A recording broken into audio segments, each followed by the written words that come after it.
Jinsabu fl-aqwa tagħhom il-preparamenti biex is-sibt jittellgħu l-attivitajiet ta' Notte Bianca, attivitajiet li mistennija jqajmu l-Belt Valletta bħalma jsir kull sena. Notte Bianca ta' din is-sena se tinkludi il-fuq minn 60 attività bl-involviment ta' aktar minn 250 artist, fil-maġġoranza tagħhom lokali. L-artisti tal-main stage ta' din is-sena se jkunu Aiden, Ivan Grek and Band u l-band popolari Italjana Le Vibrazzjoni.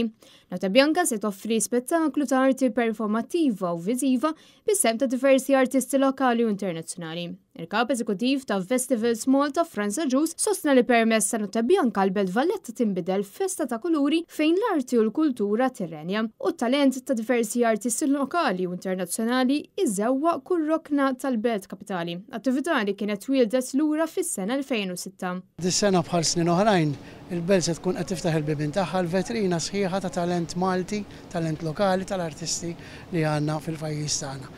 Malta m'għandna ħninqas minn l-ebda pajjiż ieħor għandna talenti kbar u hija ħaġa sabiħa li dawn it-talenti jiżżewqu kollha flimkien f'din il-vetrina hekk kbira u kulturali bħal mill-Belt Valletta biex nuru lill-poplu Malti x'aħna kapaċi nagħmlu. U f'ambjent ukoll divertenti.